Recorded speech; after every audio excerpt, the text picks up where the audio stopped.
नमस्कार। Exam happy by Jharkhand channel में आपका स्वागत है। तो दोस्तों, जुड़ चुका हूं मैं आप सभी के लिए जेटेट परीक्षा की तैयारी को लेकर के। तो यहां पर जेटेट परीक्षा की तैयारी के न्यू सिलेबस को लेकर के हम जुड़ चुके हैं। तो न्यू सिलेबस पर आधारित सारे टॉपिक बाय टॉपिक आपको प्रश्न करवाए जा रहे हैं। ठीक है, देखिए आपको यहां पर बाजारू किताब एकदम नहीं लेना है। बहुत लोगों ने यहां पर बिजनेस बना करके किताब अपने ज़िले बाय ज़िले जा करके बेच दी है। वो किताब की कोई ज़रूरत नहीं थी आपको लेने की, लेकिन 1400, 1500, 2-2 हज़ार का यहाँ पर बेचा गया है। तो आप सभी उसके पीछे कभी भी दीवाना नहीं हुए। आप यहाँ पर हैंड रिटेन नोट्स पढ़ें। JCERT की जो जैक की किताब है उसको उठाइए और पढ़िए, जो कि सस्ते दामों पर आपको मिलती है। तो हम यहाँ पर आपके लिए, अगर जैक की किताब आप नहीं ले पाते हैं तो हम आपके लिए उसी को लेकर के यहाँ पर उपस्थित होते हैं, जो कि हैंड रिटेन नोट्स होता है। व्हाट्सएप ग्रुप से जोड़ करके आपकी सारी चीज़ें ऑनलाइन आपके एग्ज़ाम तक पढ़ाई जा रही है। देखिए अभी यहाँ पर सिलेबस को तो बढ़ा दिया गया है, लेकिन विद्यार्थियों के अनुरोध को देखते हुए, देखिए विद्यार्थियों के अनुरोध को देखते हुए हमारा फ़ी जो है यहाँ 500 रुपये है। 1 से 5 में जुड़िए या 6 से 8 में जुड़िए। बहुत ही सस्ते रेट पर आपको 1 से 5 में आपको क्षेत्रीय भाषा छोड़ करके सभी चीज़ों का क्लास दिया जा रहा है, जो कि बहुत ही आपके लिए सस्ता पड़ता है। लेकिन इसकी कीमत 800 बढ़ाई गई थी, लेकिन इसको फिर से विद्यार्थियों के अनुरोध को देखते हुए यहाँ पर मात्र 200 विद्यार्थियों के लिए, हमारी टीम ने 200 विद्यार्थियों के लिए एक बार फिर से 500 रुपये ही प्राइस रखने का विचार बनाया है। इसलिए आप सभी अभी के अभी अवश्य जुड़ जाइएगा, नहीं तो जब यह सीट भर जाएगी तो आपको यहाँ पर यह आपको मिलेगा 800 रुपये में। इसलिए अभी जैसे ही आपको वीडियो मिलता है यहाँ पर न्यू सिलेबस पर पढ़ने के लिए, इंटर तक का सिलेबस पढ़ने के लिए आप सभी हमारे साथ अवश्य जुड़ जाइएगा। संबंध में क्या सही है बताइएगा। वृद्धि निरंतर चलने वाली प्रक्रिया है। वृद्धि कभी भी हो सकता है। वृद्धि एक निश्चित समय तक होता है, या सभी, कौन सा विकल्प इसमें सही होगा। ठीक है, तो देखिए वृद्धि निरंतर चलने वाली प्रक्रिया नहीं है। आप अगर आपकी हाइट 21 साल तक 5 फीट 8 इंच है, 5 फीट 8 इंच है, तो अब आपकी हाइट ऐसी नहीं होगी कि 5 फीट 10 इंच हो जाएगा 60 साल में, और 70 साल में 5 फीट 11 इंच है। इसको कहते हैं वृद्धि, इसको कहते हैं वृद्धि। ऐसा नहीं होता है। वृद्धि क्या है? निरंतर चलने वाली प्रक्रिया नहीं है। यह गलत ऑप्शन है, यह गलत है कि वृद्धि निरंतर चलने वाली प्रक्रिया है।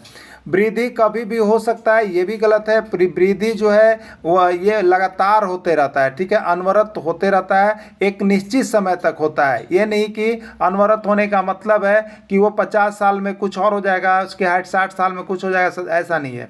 तो वृद्धि एक निश्चित समय तक होता है और वो लगातार होता है। ठीक है, एक निश्चित समय तक लगातार होता है। अब देखिए वृद्धि एक निश्चित समय तक होता है, तो यही आंसर देखिए इसका बिल्कुल सही है। वृद्धि के संबंध में क्या सही है? तो वृद्धि के संबंध में यही सही है कि वृद्धि एक निश्चित समय तक होता है, और टाइम टू टाइम वो भी निश्चित समय में होता है, बार बार नहीं होता है। राइट आंसर इसका सी होगा। तो वृद्धि और विकास पार्ट जो है वहाँ से एक प्रश्न रहता है आपका, यहाँ से एक प्रश्न रहेगा। ठीक है, देखें यहाँ पर नीचे जो नोट्स PDF परचेज करके हमारे साथ जो ग्रुप जुड़े हुए हैं उन सभी के लिए यहाँ पर बना हुआ है कि वृद्धि एक निश्चित समय तक ही होता है, हर समय वृद्धि कभी भी नहीं हो सकता है। ठीक है, चलिए अगला प्रश्न है, विकास के संबंध में क्या सही है? विकास के संबंध में क्या सही है आपको बताना है। विकास एक निश्चित समय तक ही होता है, विकास रुक जाता है, विकास के लिए समय का निर्धारण नहीं होता है, या सभी। ठीक है, देखिए विकास यहाँ पर डेवलप का सेंस यहाँ पर कहा जा रहा है। डेवलप, विकास कब हो सकता है? तो देखिए एक कभी कभी आप लोगों ने देखा होगा विकास का, किसी का घर जो है यहाँ पर खपड़ेल का मकान था, आज से 20 साल पहले उसका मकान खपड़ेल का था, उसके बच्चे अब बड़े हो गए, अब उस जगह पर जो है वहाँ पर जो है मिट्टी के घर, खपड़ेल घर हट गए हैं, अब वहाँ पर पक्के का घर है। ये किसका परिणाम हुआ? ये उस समय जो था खपड़ेल घर में यहाँ पर साइकिल था, साइकिल से लोग चलते थे। आज यहाँ पर 4 चक्किया वाहन लगे हुए हैं और मोटरसाइकिल का भरमार लगा हुआ है। किसका है? तो देखिए ये विकास हो गया, ये विकास हो गया। तो विकास कभी भी हो सकता है, विकास का समय कोई निश्चित नहीं होता है, विकास एक निश्चित समय तक नहीं होता है, विकास का कोई समय निर्धारित नहीं होता है, विकास कभी भी हो सकता है। ठीक है, विकास के लिए समय निर्धारित नहीं होता है, याद रखिएगा। अगला देखिएगा, विकास एक निश्चित समय तक होता है, ये तो गलत हो गया। विकास के लिए समय निर्धारित आप नहीं कर सकते हैं। हो सकता है कि आज किसी की स्थिति खराब है, कल वह बहुत अच्छा और बड़ा आदमी बन सकता है, उसमें बहुत अधिक डेवलपमेंट आ सकता है, उसके खानदान में डेवलपमेंट आ सकता है। तो ये विकास निश्चित समय तक नहीं होता है। विकास रुक जाता है। विकास ऐसा नहीं कि रुकता है, वो अनवरत चलते रहता है, कुछ न कुछ उसमें विकास जो है होते रहता है। या तो विकास नीचे हो सकता है या तो विकास ऊपर हो सकता है, लेकिन विकास रुक नहीं सकता है। विकास रुक नहीं सकता है। विकास के लिए समय निर्धारित नहीं होता है। बिल्कुल यही आंसर आपका इसमें सही है कि विकास के लिए समय निर्धारित नहीं होता है। ठीक है, विकास के लिए कोई भी समय निर्धारित नहीं है। जब भी कोई आदमी मेहनत करने लगता है, अच्छे संसर्ग में आ जाता है, अच्छी संगति में आ जाता है, अच्छा पर्यावरण में आ जाता है, उसका विकास शुरू हो जाता है। ठीक है, चलिए, तो विकास के लिए समय निर्धारित नहीं होता है, बिल्कुल यही सही आंसर होता है। ठीक है, अगला देखिएगा। 6 से 10 वर्ष की अवस्था में बालक रुचि लेना प्रारंभ करता है। देखिए, यहाँ पर विकास की अवस्थाएं, बाल विकास की अवस्थाओं को आपको पढ़ना है। अवस्थाओं को, शैशवावस्था, बाल्यावस्था, किशोरावस्था, उसी के अनुसार ये प्रश्न है। ये आपका न्यू सिलेबस में भी है, ओल्ड सिलेबस में भी है, तो आप सभी को यहाँ से ज़रूर देख लेना है। और पीडीएफ आपको तो हम बता देते हैं कि सिलेबस आया नहीं आया, आपको यहाँ पर सीडीपी का हमने जो नोट्स बना दिया है, वहाँ से तो आपको 15 से 18 प्रश्न भिड़ना ही भिड़ना तय है, इसमें कोई शक ही नहीं रखना है आपको। बाकी जो प्रश्न है वो आपके मानसिक स्तर पर होगा, जो आप पर डिपेंड करेगा, लेकिन आप यहाँ से अगर जुड़ करके प्रैक्टिस कर रहे हैं तो आपको वो भी पकड़ाने का पूरा संभावना रहेगा। तो आप अभी जुड़िए, सिर्फ और सिर्फ 500 रुपये दे करके ही जुड़ना है, जिसमें क्षेत्रीय भाषा छोड़ के सारा चीज़ आपको कंप्लीट मिलेगा और सारा चीज़ आपको ऑनलाइन यहाँ तैयारी करवाया जा रहा है। डेली पीडीएफ, डेली वीडियो, सारा कुछ दे करके आपको यहाँ पर कम समय में अधिक तैयारी आप कर सकते हैं, अधिक प्रश्नों को पकड़ सकते हैं। 6 से 10 वर्ष की बालक किस चीज़ में रुचि लेना प्रारंभ करता है? धर्म में, मानव शरीर में, यौन संबंध में, विद्यालय में। तो 6 से 10 वर्ष का बच्चा जो होता है वो विद्यालय में रुचि लेना प्रारंभ कर देता है, विद्यालय में रुचि लेना प्रारंभ कर देता है। निम्न में से कौन बुद्धिमान बच्चे का लक्षण नहीं है? इसमें कौन ऐसा बच्चा है जो बुद्धिमान नहीं है? वह जो लंबे निबंध को बहुत जल्दी रटने की क्षमता रखता है, या बिल्कुल गलत है, जो लंबे निबंध को रटने की जो क्षमता रखता है वह बुद्धिमान बच्चा होता ही नहीं है। ठीक है, तो यहाँ पर पूछा है कि निम्न में से कौन बुद्धिमान बच्चे का लक्षण नहीं है। ठीक है, तो ये तो बुद्धिमान बच्चे का लक्षण नहीं है। ठीक है, अगला देखिएगा, अगला क्या है? वह जो परवाहपूर्ण एवं उचित तरीके से संप्रेषण करने की क्षमता रखता है। वह जो परवाहपूर्ण एवं उचित तरीके से संप्रेषण करने की क्षमता रखता है, यह बुद्धिमान बच्चा का लक्षण है। वह जो अमूर्त रूप से सोचता है, यह भी बुद्धिमान बच्चा का लक्षण है। वह जो नए परिवेश में स्वयं को समाजित कर लेता है, यह भी बुद्धिमान बच्चा का लक्षण है। तो DCB बुद्धिमान बच्चे का लक्षण है, लेकिन ए ऑप्शन जो यहाँ पर दे रहा है कि वह लंबे लंबे निबंधों को रटता है, बुद्धिमान बच्चा कभी भी नहीं करता है। वह रटता तो है ही नहीं, वह समझता है। क्या करता है? समझ कर पढ़ता है, वो बुद्धिमान बच्चा है। तो इसका राइट आंसर जो होगा आपका ए हो जाएगा। ठीक है, चलिए, विकास प्रारंभ होता है। विकास कहाँ से प्रारंभ हो जाता है? सभी कोई बताएंगे। गर्भावस्था से, शैशवावस्था से, किशोरावस्था से, बाल्यावस्था में। तो विकास देखिए, जैसे भ्रूण जब निर्माण हो जाता है बीजांड, तो वहीं से बच्चा का पहले क्या होता है? सर का निर्माण होता है, और उसके बाद जो है वहीं से उसका विकास, जो 1 ग्राम का होगा वो बच्चा हो गया 10 ग्राम, फिर हो गया 20 ग्राम, फिर हो गया, और उसमें जो है उसकी स्मरण शक्ति भी आने लगती है। तो विकास का प्रारंभ जो होता है बच्चा में गर्भावस्था से ही शुरू हो जाता है। ठीक है, गर्भावस्था से ही शुरू हो जाता है, इसमें आपको कोई समस्या नहीं है। बुद्धि के बहुकारक सिद्धांत के प्रतिपादक कौन है? बुद्धि के बहुकारक सिद्धांत के प्रतिपादक कौन है, आपको बताना है। बुद्धि के बहुकारक सिद्धांत के प्रतिपादक कौन है? मैकडूगल, टर्मन, थॉर्नडाइक या सर्ट। ठीक है, तो बुद्धि के बहुकारक सिद्धांत के प्रतिपादक जो है आपके थॉर्नडाइक हैं। और ये जितना आपको प्रश्न हमने दिया, ये सभी राज्यों के शिक्षक पात्रता परीक्षा में पूछ दिया गया है, इसलिए किसी को भी आप कम मत आंकिएगा, सब आपके दृष्टि से महत्वपूर्ण है।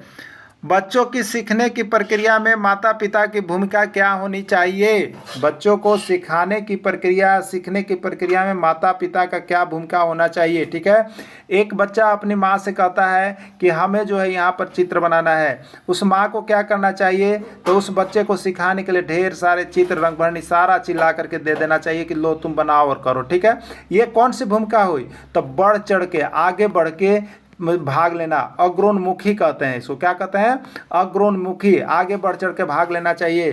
तो बच्चों की सीखने की प्रक्रिया में माता पिता की भूमिका जो है अग्रोन्मुखी होनी चाहिए। ठीक है, अगला क्या है? एक बच्चा एम को डब्लू पढ़ रहा है, बताइएगा, एक बच्चा एम को डब्लू पढ़ रहा है, यह किस विकार से प्रभावित है? आपको हमने इसके पहले ये यहाँ पर मानसिक विकार, क्या है ये? मानसिक विकार का वीडियो आपको हमने दे दिया है, उसमें पूरी तरह से आपको डिटेल्स किया है। और यहाँ से तो 2 प्रश्न आपके निकलेंगे, 2 प्रश्न आपके जेटेट में आएंगे ही आएंगे, इसमें कोई शक नहीं है। तो आप देखिएगा, एक बच्चा एम को डब्लू पढ़ रहा है, हमने उसमें बताया था कि बच्चा क्या करता है, लक्ष्य को लुक्स पढ़ रहा होता है, लक्ष्य को लुक्स पढ़ रहा होता है। तो लक्ष्य है, देखिए लक्ष्य है तो इसको याद रखिएगा लक्ष्या, लक्ष्य है तो इसको याद रखिएगा लक्ष्या। ठीक है, अब बाकी जो अगर विकार होता है तो उसके लिए हम लोग लगाते हैं क्या चीज़ उसके आगे? डिस लगाते हैं। ठीक है, तो डिसलेक्सिया याद रखिएगा। बच्चा पढ़ने में कोई प्रॉब्लम कर रहा है, एम को डब्लू पढ़ रहा है, सा को वाज पढ़ रहा है, सा को वाज पढ़ रहा है, यानी बच्चा को पढ़ने वाली प्रॉब्लम है, समस्या है। तो इसीलिए हम लोग उसको याद रखते हैं लक्ष्य वाली बातों से कि लक्ष्य को बच्चा क्या पढ़ रहा था? लुक्स पढ़ रहा था। तो लक्ष्य को लुक्स पढ़ रहा था, तो लक्ष्य से याद रखिएगा लैक्सिया, लक्ष्य से याद रखिएगा लैक्सिया, और यह बनेगा विकार है इसलिए डिसलेक्सिया। ठीक है, तो पढ़ने वाला प्रॉब्लम इसमें जाएगा, याद रखिएगा। उस वीडियो को तो आप लोग देखना एकदम मत भूलिएगा, जितना हो सके शेयर अवश्य कर दीजिएगा। देखिए, आपको हम यहाँ पर कम सीडीपी पढ़ाते हैं, ये नहीं सोचिएगा कि आपको हम पूरा पोथा देने जा रहे हैं, बहुत कम देने जा रहे हैं, लेकिन भिड़ाने ज़्यादा जा रहे हैं, एकदम गांठ बांध लीजिएगा। ठीक है, तो जल्दी से जल्दी जुड़िए। जो भी अभी शिक्षक माताएं बहनें नहीं जुड़ पाई हैं, जो भी यहाँ से जैक का पीडीएफ नोट्स वीडियो लेना नहीं पाए हैं, नहीं ले पाए हैं, अभी भी बहुत समय है आपको। देखिए, इतना पढ़ने के लिए अगर आप तन मन धन लगाएंगे ना, तो आपको मैं बताता हूँ कि 3 दिन का समय आपके लिए काफ़ी होगा। इसलिए 3 दिन पहले भी आपको मिलता है, तो यहाँ से जैक का नोट्स लेकर के और पीडीएफ लेकर के, वीडियो लेकर के, कुछ भी मिले, 3 दिन का समय काफ़ी, आप देख लीजिएगा। ठीक है, चलिए अगला देखिएगा।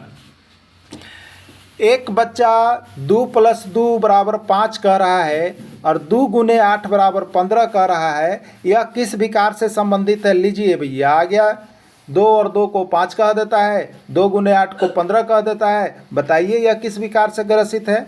एलेक्सिया, डिस्ग्राफिया, डिस्कैल्कुलिया या अफेजिया, क्या है? ठीक है, देखिए यहाँ पर अच्छी तरह से आप इसको पकड़िएगा ना।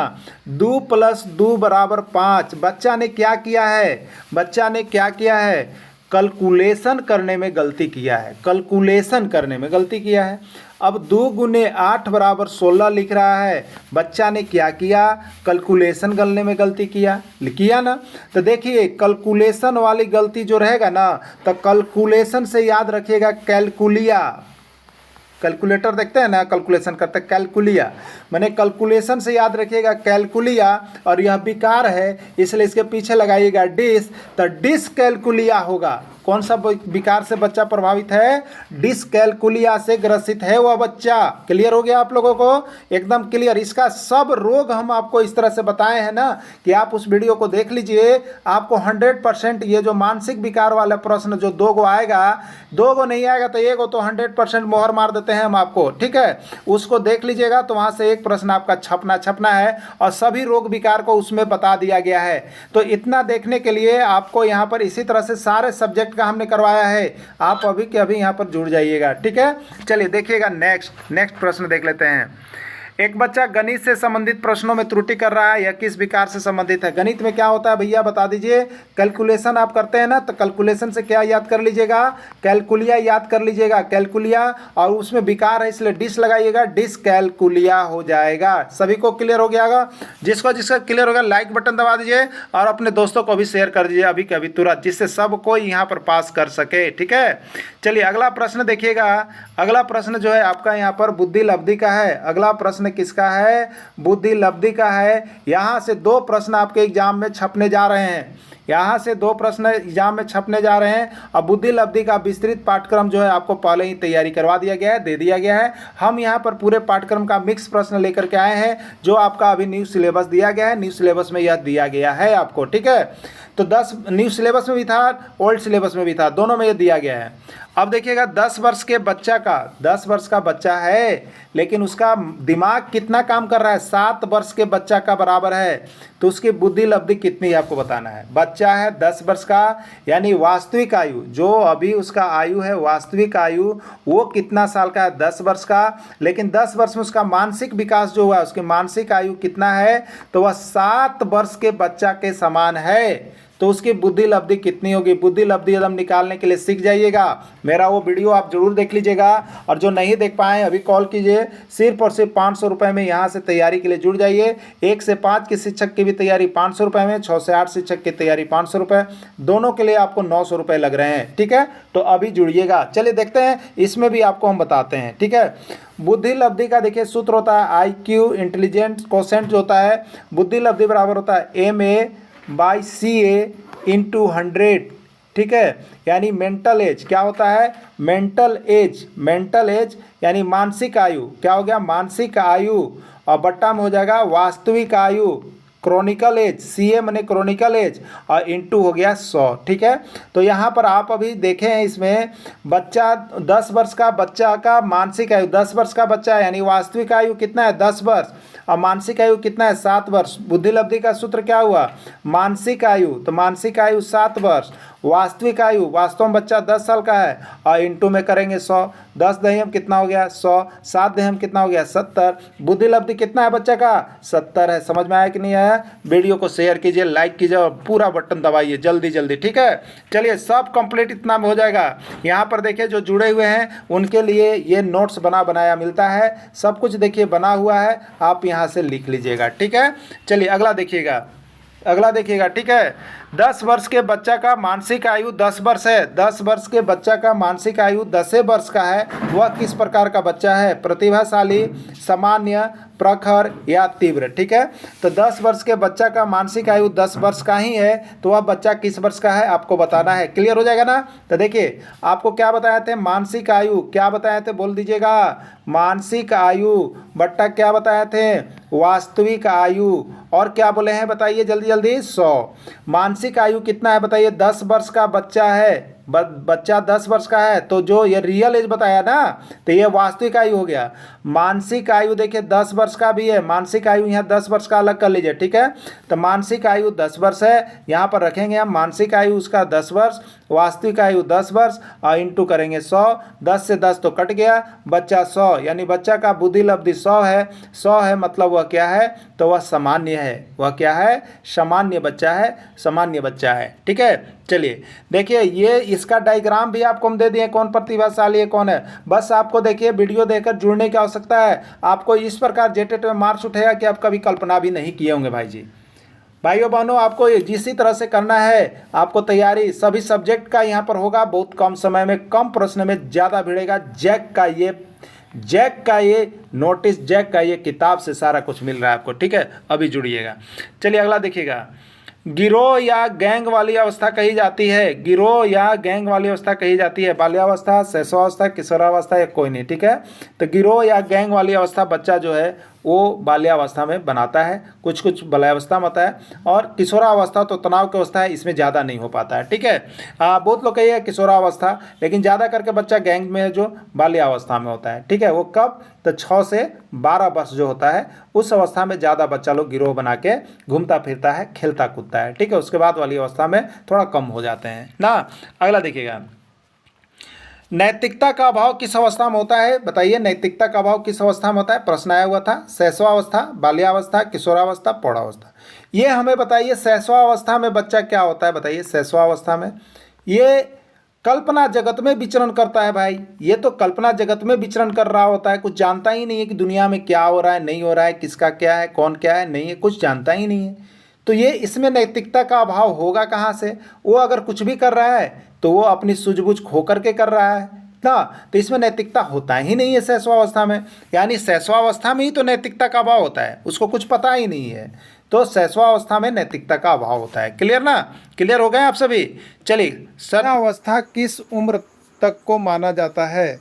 0 से 5 वर्ष, 6 से 12 वर्ष, 12 से 18 वर्ष या 18 वर्ष से ऊपर। ठीक है, बाल्यावस्था किस उम्र तक को माना जाता है, ये आपसे पूछा गया है। ठीक है, देखिए यहाँ पर जो बाल्यावस्था होता है, तो सबसे पहले क्या होता है आप सभी जानते हैं, शैशवावस्था, फिर बाल्यावस्था, फिर किशोरावस्था और फिर वृद्धावस्था।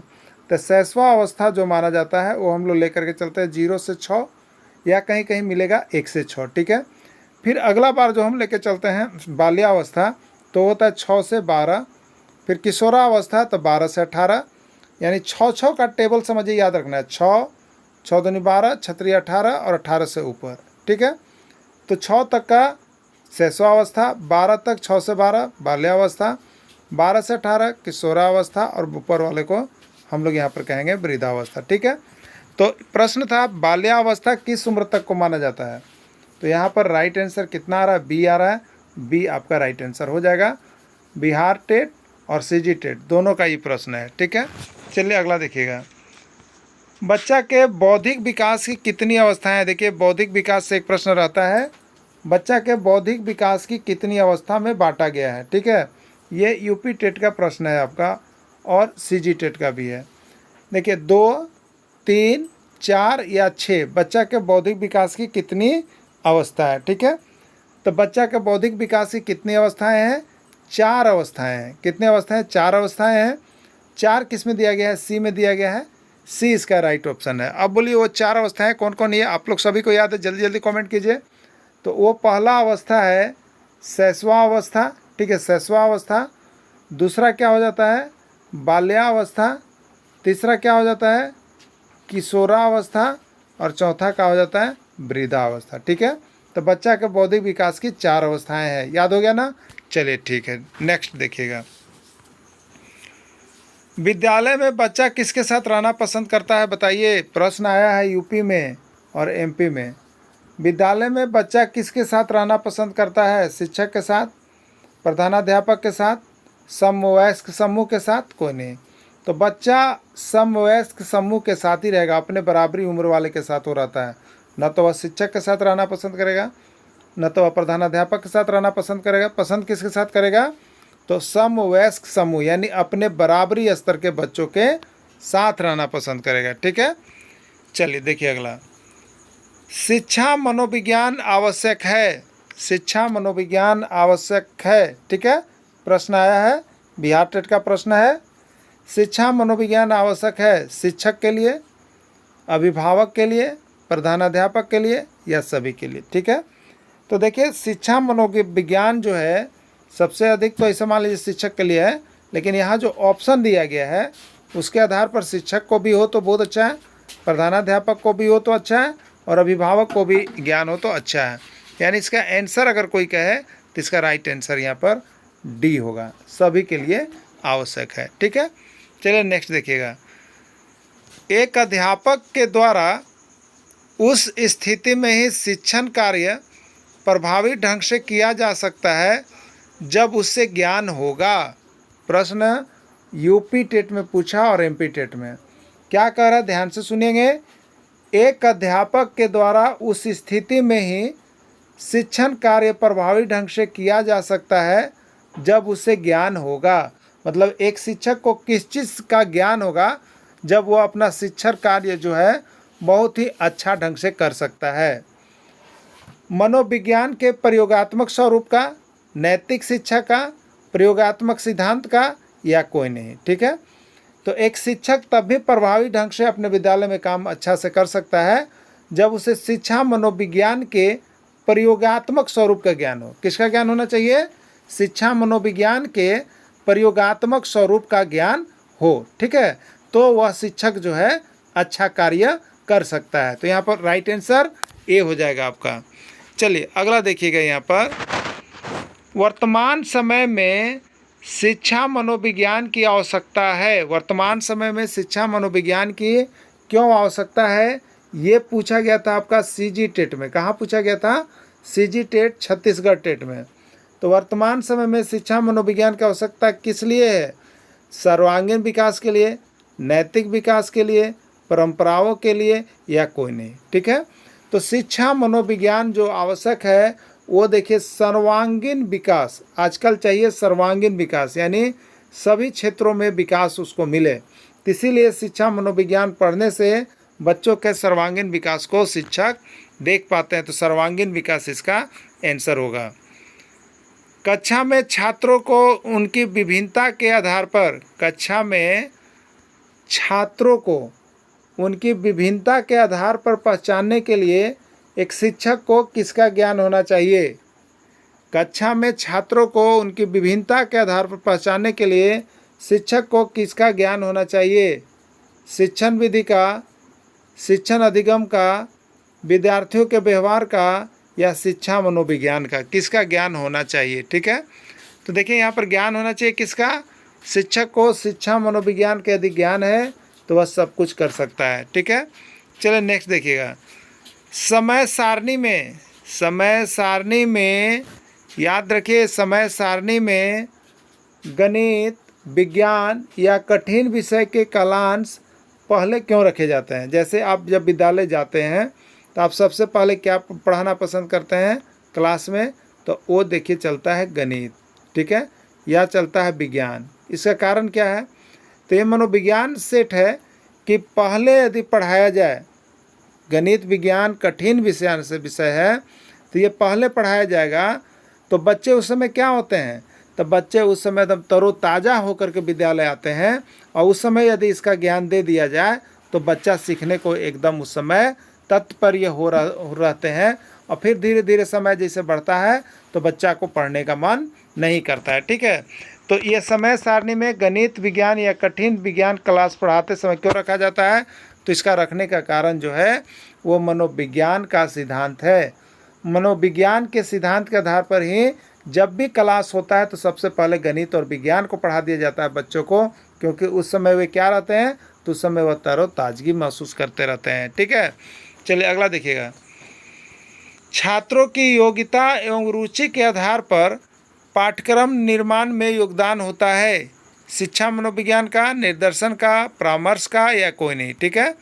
तो छात्रों की योग्यता एवं रुचि के आधार पर पाठ्यक्रम निर्माण में जो योगदान होता है वो आपका शिक्षा मनोविज्ञान का। किसका होता है? शिक्षा मनोविज्ञान का योगदान बहुत ही प्रबल होता है। अगला है सफल एवं प्रभावशाली शिक्षण।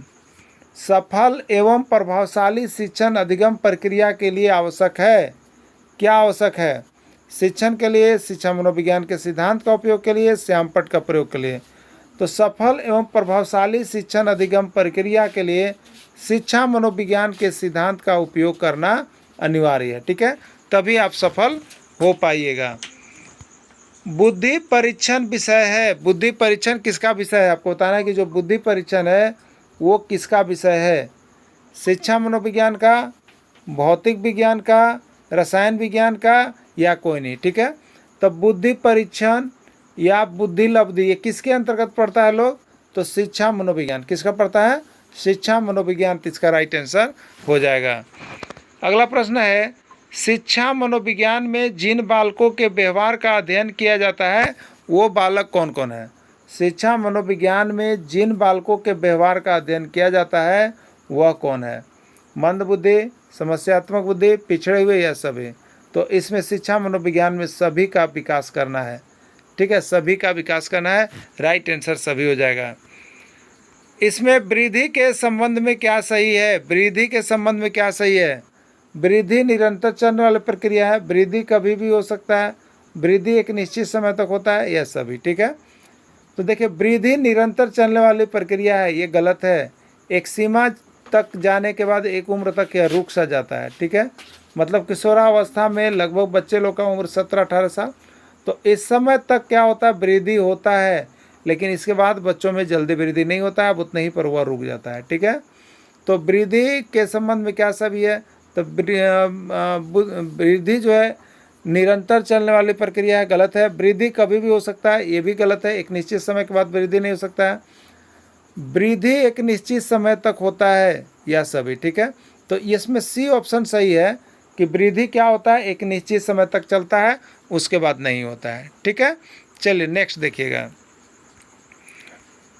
विकास के संबंध में क्या सही है। विकास के संबंध में क्या सही है, विकास एक निश्चित समय तक होता है, विकास रुक जाता है, विकास के लिए समय निर्धारित नहीं होता है।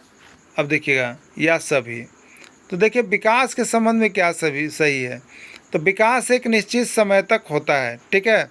विकास एक निश्चित समय तक होता है, विकास एक निश्चित समय तक होता है, ये गलत है, ठीक है। विकास रुक जाता है, ये गलत है। विकास के लिए समय निर्धारित नहीं होता है, ये बिल्कुल सही है। विकास आदमी कभी भी कर सकता है, किसी भी एज में कर सकता है, तो उसके लिए कोई टाइम बॉन्डिंग नहीं किया गया है, ठीक है। इसी को हम लोग प्रयास एवं त्रुटि का सिद्धांत भी कहते हैं। भूल एवं प्रयत्न के सिद्धांत के प्रतिपादक कौन है, तो एडवर्ड एल थॉर्नडाइक, यानी थॉर्नडाइक ने भूल एवं प्रयत्न का सिद्धांत दिया, जो बच्चों के लिए है, ये बच्चों पर लागू होता है। इस सिद्धांत से बच्चों को क्या फायदा मिलता है, उस सारी चीज़ों को देखेंगे, ठीक है। प्रयोग, इसका प्रयोग, इस सिद्धांत का प्रयोग किस पर किया गया था, बिल्ली पर किया गया था। पूछता है कि थॉर्नडाइक ने प्रयास एवं त्रुटि का सिद्धांत किस जानवर पर प्रयोग किया, तो प्रयास एवं त्रुटि का सिद्धांत किस पर जानवर प्रयोग किया गया है, बिल्ली पर। और वह बिल्ली कैसी थी, भूखी बिल्ली थी। वो बिल्ली कैसी थी, भूखी बिल्ली थी, यानी भूखी बिल्ली के सिद्धांत पर प्रयोग किया गया है। देखिए इसमें उद्दीपक पूछता है कि इसमें उद्दीपक क्या है, इसमें उद्दीपक क्या है, तो उद्दीपक है मछली या मांस का टुकड़ा। देखिए होता क्या है कि यहाँ पर जो होता है, एक बिल्ली रहती है, ठीक है, ये बिल्ली है, ये बिल्ली किस में बंद है, पिंजड़े में बंद है, पिंजड़े में बंद है, और यह बिल्ली भूखी है, यह बिल्ली भूखी है, और इसको सामने पर यहाँ मांस का टुकड़ा रखा हुआ है, और यहाँ पर एक मछली रखी हुई है, ठीक है। मछली कैसी है, यह भी पूछा जाता है, मछली कैसी रखी हुई थी, तो यह मृत मछली रखी हुई है। अब क्या होगा बताइए, आप बताइएगा हमको। आप जो है बाजार गए हैं और आपके सामने किसी ने रसगुल्ला रख दिया है, आपको रसगुल्ला खाने का मन कर रहा है, तो उसके लिए जी तोड़ आप मेहनत कीजिएगा ना, कीजिएगा कि नहीं कीजिएगा, करते हैं ना। तो उसी को उद्दीपक कहते हैं। जिस चीज़ को देख करके आपको खाने का मन ललच जाए और उसके लिए आप बार बार प्रयास कीजिए, तो प्रयास करने में क्या होगी, त्रुटियां होगी, गलतियां होगी, लेकिन प्रयास करते रहेंगे तो उस चीज़ को प्राप्त हम लोग कर ही लेते हैं, ठीक है। तो उसी तरह से ये बिल्ली क्या करती है, ये बिल्ली क्या करती है आपको, तो बार बार जो है पिंजड़े के बार बार अनवरत प्रयास करती है कि पिंजड़ा से बाहर निकल के इस मांस को या इस मछली को खा करके भूख मिटाया जाए, ठीक है। तब देखिए क्या होता है, यहाँ पर जैसे अचानक प्रयास करते रहती है, तो भूल से कहिए बिल्ली का पैर जो है, देखिए ये गेट खोलने वाला लीवर है, इस तरह का लीवर लगा हुआ रहता है उसमें गेट में, तो बिल्ली का पैर जो होता है इस लीवर पर पड़ता है, लीवर पड़ता है, खटाक से गेट ऊपर जाता है और बिल्ली पटाक से बाहर निकल जाती है, ठीक है।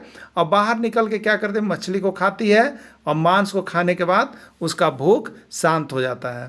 तो इसमें यही चीज़ को दिखाया गया है कि बार बार प्रयास यदि आप कीजिएगा तो गलती जरूर होगी, लेकिन प्रयास करने के बाद सफलता भी आपको अवश्य मिलेगी, ठीक है। तो यही भूल एवं प्रयास का सिद्धांत जो है आपको थॉर्नडाइक महोदय के द्वारा दिया गया है, ठीक है। तो इसको आप देख लिए, आगे देखिएगा।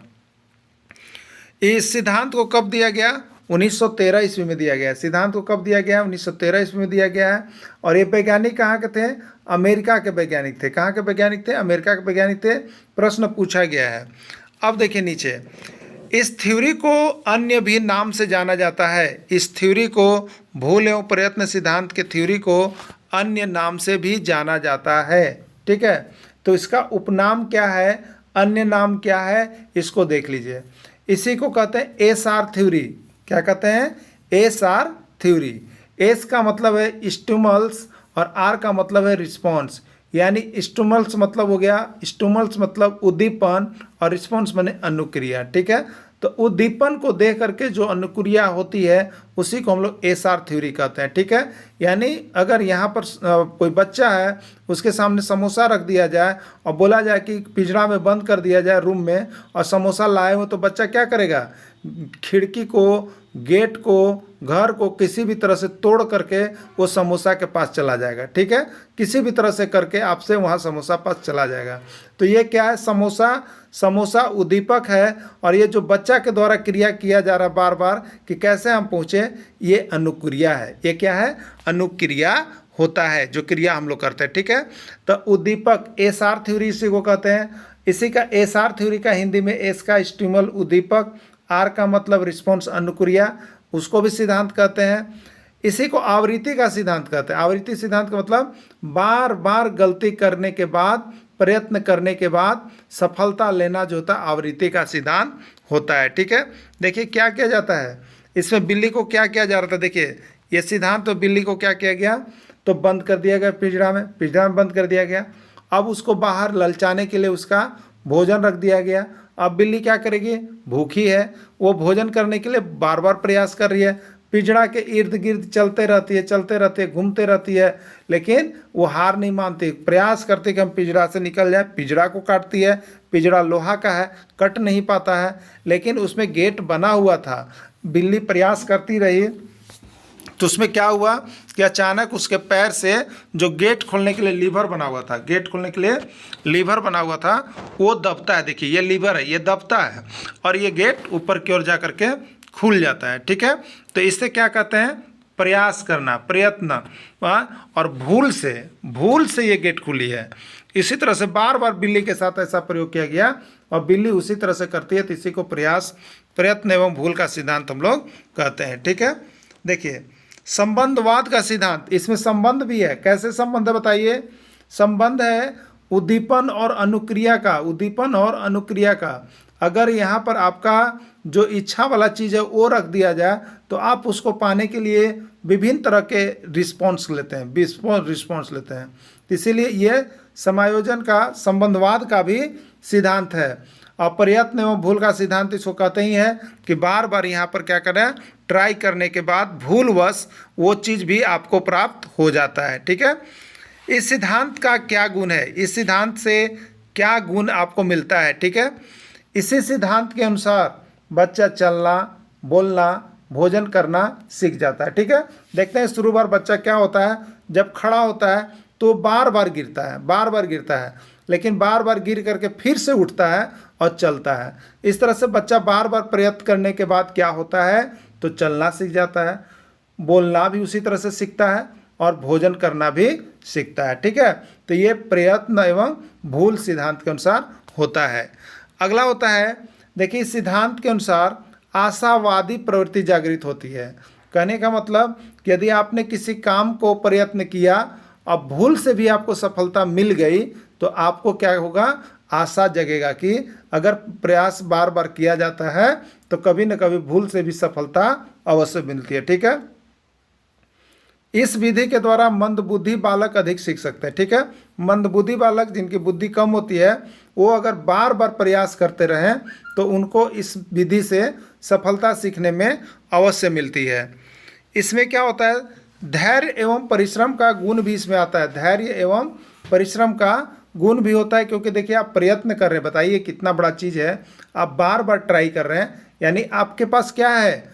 बहुत बड़ा आप धैर्य रखे हुए ना। तो एक दो बार काम करने के बाद आदमी सूझ जाता है, छोड़ देता है, भाग जाता है, तो यह आदमी कभी भी सफल नहीं होता है। तो ये जो प्रयत्न और भूल का सिद्धांत है वो हमें क्या सिखाता है?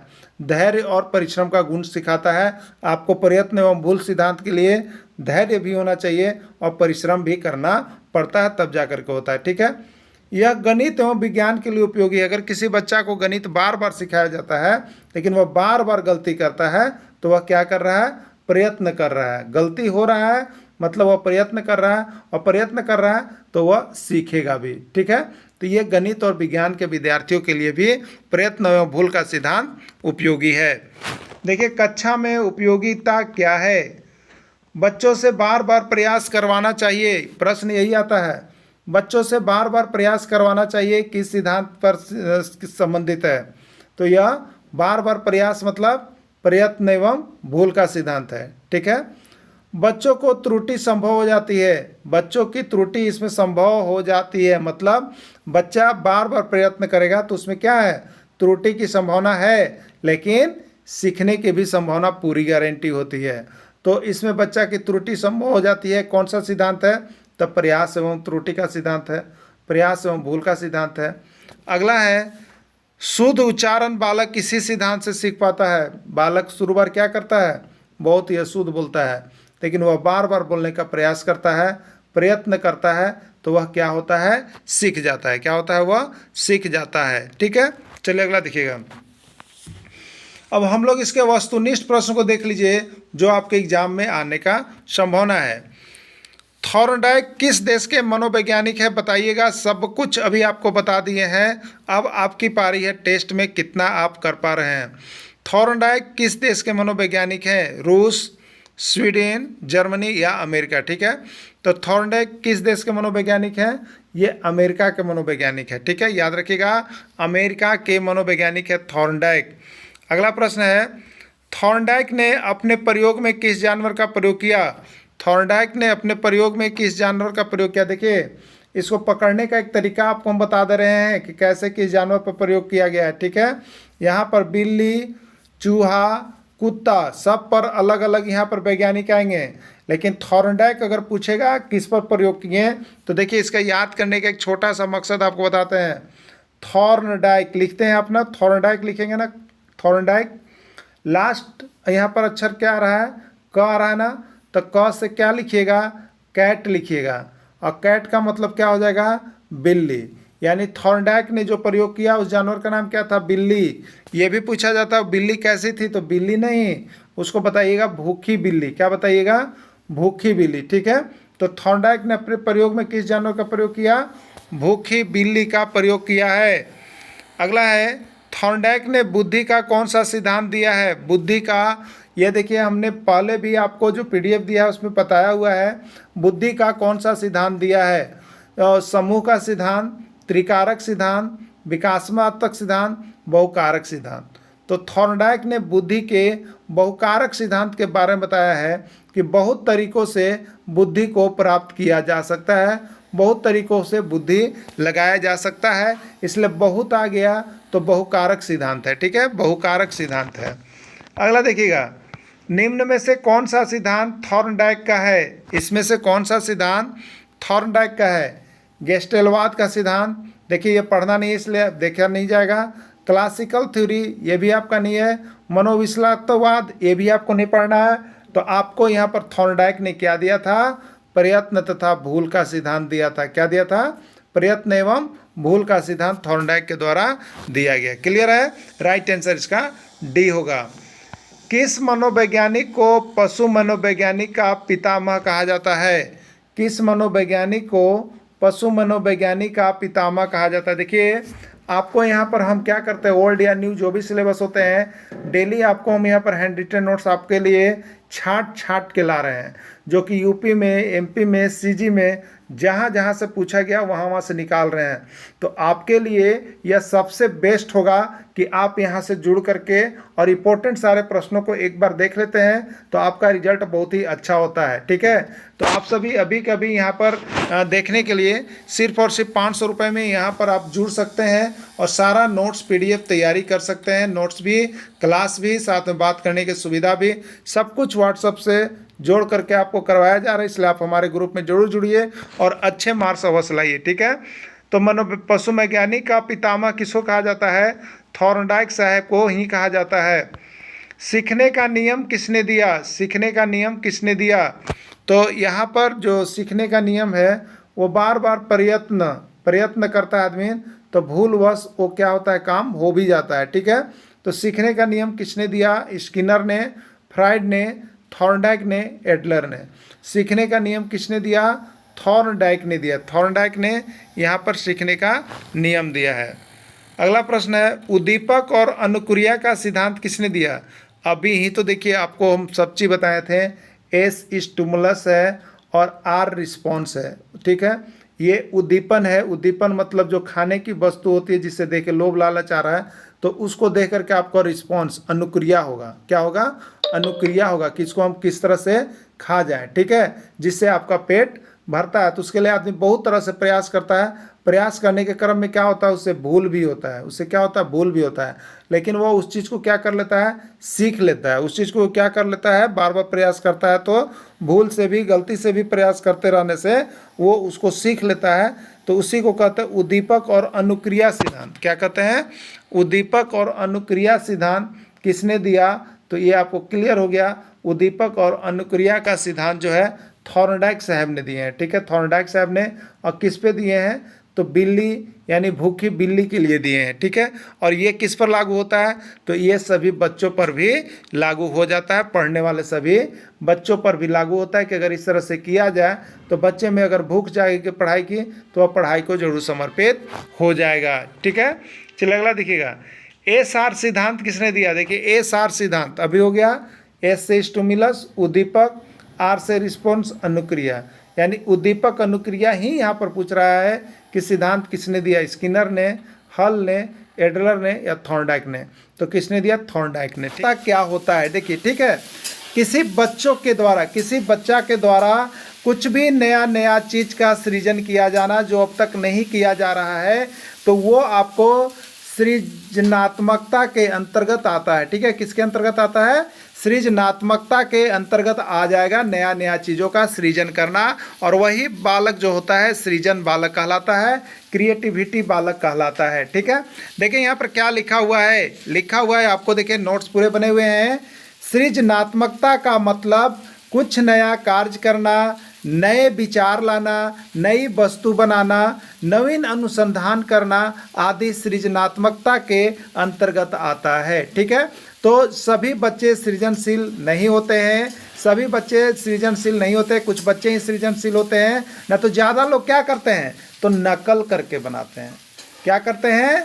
नकल करके कोई चीज़ बनाते हैं। तो इसको हम लोग सृजनात्मकता के अंतर्गत नहीं रखेंगे। सृजनात्मकता में किसको आप डालेंगे? तो जो नया कर रहा हो। आपके विद्यालय में अगर कोई बच्चा हो तो उसमें देखिए कि क्या कुछ वो नया चीज़ बना पा रहा है जो अन्य किसी से अलग है। क्या उसका विचार में कुछ परिवर्तन आ रहा है जो कुछ सभी बच्चों से अलग है। क्या वह नवीन अनुसंधान कर रहा है नया नया। तो देखिए सृजनात्मकता का मतलब होता भी है नवीनता, नए विचार, यही सृजनात्मकता का अर्थ भी होता है, ठीक है। तो चलिए सृजनात्मकता का मतलब आप समझ गए होंगे। एक बार फिर से देख लीजिएगा सभी भाई और बहन।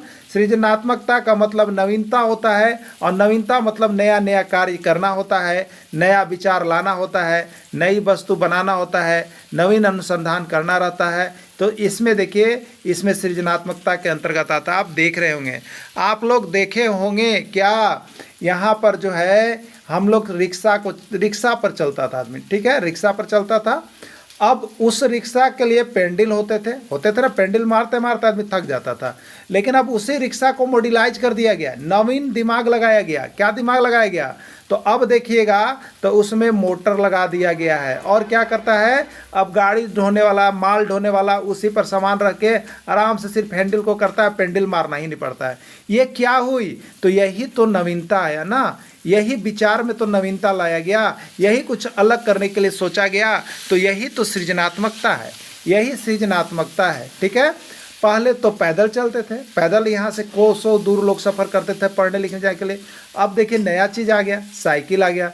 साइकिल के बाद बच्चों के छोटे छोटे गाड़ियाँ भी आ गई जो पेट्रोल डीजल से चल रही है।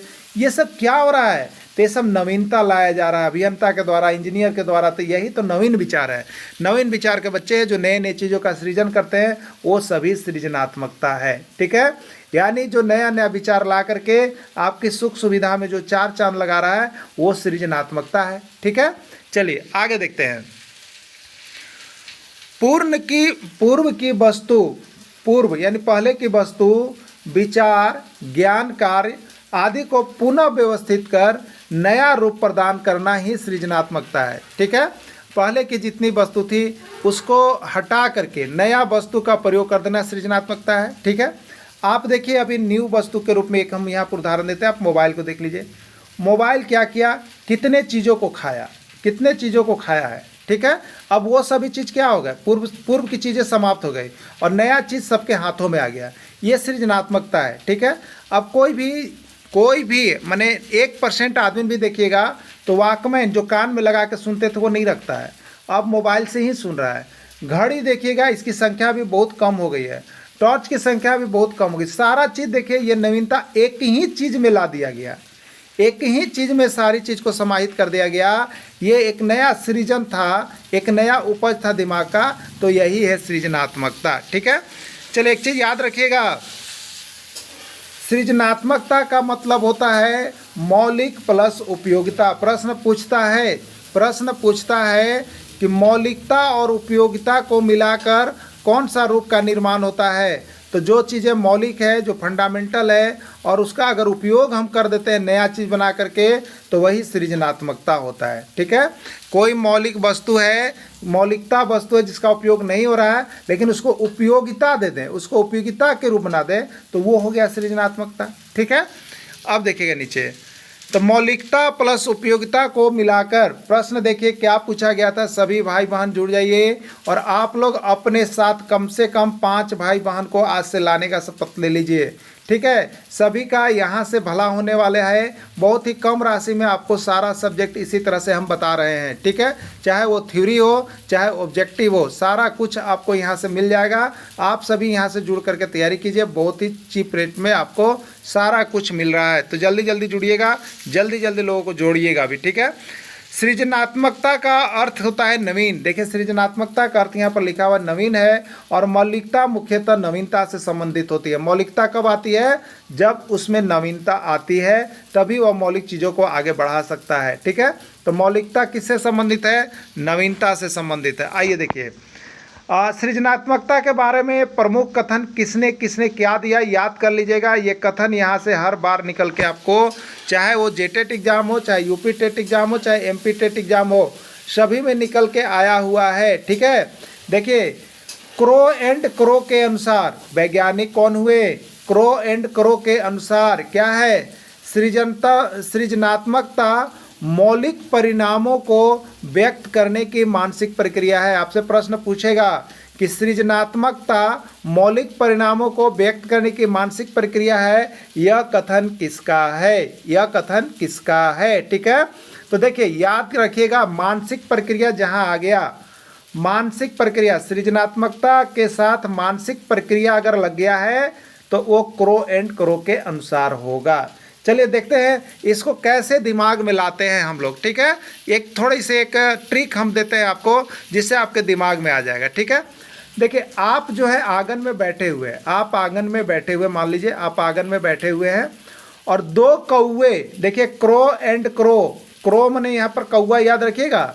2 कौवे आपके बगल में आकर के बैठ जाते हैं और वो क्या करते हैं, आपको टर टर काँव काँव काँव काँव करते रहते हैं, काँव काँव करते रहते हैं। क्या कीजिएगा, कहिएगा मेरा माथा खराब हो गया, मेरा माथा खराब हो गया, मेरा मानसिक संतुलन खराब हो गया जब करेगा, ठीक है। तो अब देखिए आपको एक बात समझ में आ रही होगी, क्या कि क्रो एंड क्रो यानी 2 गो कौवा जब बोलेगा ना, 2 गो कौवा जब बोलेगा कौवा कौवा, तो आपका मानसिक खराब हो जाता है, मानसिक खराब हो जाता है, ठीक है। यानी क्रो एंड क्रो के अनुसार सृजनात्मकता क्या है, एक मानसिक प्रक्रिया है। क्लियर हो गया होगा ना कि 2 गो कौवा मैंने क्रो क्रो बोलेगा तो क्या होगा, मानसिक संतुलन खराब होगा। तब सृजनात्मकता एक मानसिक प्रक्रिया है, किसके अनुसार, क्रो एंड क्रो के अनुसार। क्लियर हो गया होगा। चलिए नेक्स्ट, अब देखिए जेम्स ड्रेवर के अनुसार, जेम्स ड्रेवर के अनुसार सृजनात्मकता मुख्यतः नवीन रचना और उत्पाद में होती है। ये किसके अनुसार, जेम्स ड्रेवर के अनुसार। ये प्रश्न आपका 10 बार पूछा हुआ है, 11 बार पूछा हुआ प्रश्न है। क्या पूछता है कि सृजनात्मकता मुख्यतः नवीन रचना में होती है, यह कथन किसका है। ऑप्शन रहेगा क्रो एंड क्रो के अनुसार, कोल एंड ब्रूस के अनुसार, जेम्स ड्रेवर के अनुसार। तो किसके अनुसार होगा। एक बात देखिए, याद रखिए, इसको भी ट्रिक से आप समझ लीजिए। यहाँ देखिए सृजनात्मकता मुख्यतः नवीन रचना और उत्पाद में होती है। तो सृजनात्मकता का संबंध यहाँ नवीन से है, तो नवीन रचना किसके अनुसार है, तो वहाँ ऑप्शन होगा क्रो एंड क्रो। तो क्रो एंड क्रो में तो आपको अभी हमने बताया, क्या बताया कि 2 गो कौवा जब एक जगह बैठेगा तब मानसिक खराब हो जाएगा। तो इस सृजनात्मकता एक मानसिक प्रक्रिया है, किसके अनुसार, क्रो एंड क्रो के अनुसार। लेकिन अब यह बच्चा कि सृजनात्मकता नवीन रचना का उत्पाद है, ये किसका सिद्धांत है? तो देखिए यह सिद्धांत किसका है? जेम्स ड्रेवर के अनुसार। याद रखिएगा, ड्राइवर लोग जो होता है ना, ड्राइवर लोग, देखिएगा ड्राइवर का जो होता है या ड्राइवर मिस्त्री जो होता है वो नया नया दिमाग लगाते रहता है, नया नया दिमाग लगाते रहता है। ठीक है, अभी देखिए अगर आपको टेम्पू जैसे है तो उसी में देखिएगा तो आपको क्या कर देगा, उसी में कुछ नया चीज़ जोड़ देगा, उसको खाली डब्बा वाला बना देगा, पानी ढोने वाला बना देगा, उसमें जनरेटर ले जाने वाला बना देगा। कौन दिमाग लगा रहा है? ड्राइवर। कौन दिमाग लगा रहा है? ड्राइवर मैकेनिक लगा रहा है। ठीक है, तो ये जो ड्राइवर होता है ना वो नवीन रचना, नया नया उत्पाद बनाते रहता है, उसी को नया नया फॉर्म में करते रहता है। तो यही तो जेम्स ड्रेवर है। यानी अगर नवीनता कह दे यानी नया नया विचार कर दे तो कौन करता है? ड्राइवर करता है, ड्राइवर यहाँ पर करता है। ठीक है, तो ड्राइवर यहाँ पर मतलब मैकेनिकल के संबंध में रखिएगा, मैकेनिक जो ड्राइवर यहाँ पर इंस्ट्रूमेंट का काम करता है वो बनाते रहता है। ठीक है, तो जेम्स ड्रेवर के अनुसार जो होता है सृजनात्मकता मुख्यतः नवीन रचना का उत्पाद है। क्लियर हो गया ना? क्रो एंड क्रो का मतलब क्या बताया हमने कि दो कौवे जब बगल में बैठेंगे तो आपका माथा खराब हो जाएगा, तो ये मानसिक प्रक्रिया है। तो किसके अनुसार? क्रो एंड क्रो के अनुसार। ठीक है, ड्राइवर यानी ड्राइवर जो होता है वो हमेशा नित्य दिन नए नए चीज़ों का काम करते रहता है गाड़ी का, और उसी को नवीन विचार उत्पन्न करता है। तो जेम्स ड्रेवर के अनुसार सृजनात्मकता जो है नवीन विचारों का उत्पादन है। ठीक है, अगला देखिएगा सृजनात्मकता की विशेषता। सृजनात्मकता बालक जो होता है उसकी क्या विशेषता होता है? जो सृजनशील व्यक्ति होते हैं उसकी क्या विशेषता होती है? ठीक है, जोखिम उठाना। देखिए जो सृजनशील होते हैं, जिसका सृजनात्मकता का गुण जिसमें होता है वो जोखिम उठाना पसंद करता है। ठीक है, लेकिन जो सामान्य आदमी होते हैं वह क्या होते हैं? डरे हुए रहते हैं और जोखिम उठाना नहीं चाहते हैं। ठीक है, तो सृजनात्मकता की विशेषता क्या है कि वह बच्चा जोखिम उठाने लायक होगा, वह जोखिम उठाएगा। अगर देखिए जोखिम नहीं उठाया जाएगा तो सृजनात्मकता होगा ही नहीं, क्योंकि जोखिम उठाने के बाद ही कुछ नए चीज़ों का उत्पादन होगा, क्योंकि जोखिम उठाने के समय ही ये लगता है कि यह काम होगा कि नहीं होगा। तो जोखिम उठेगा तभी चाहे खराब होगा चाहे अच्छा होगा। मैंने सृजनात्मकता के लिए जोखिम उठाना इम्पोर्टेंट चीज़ हो जाता है।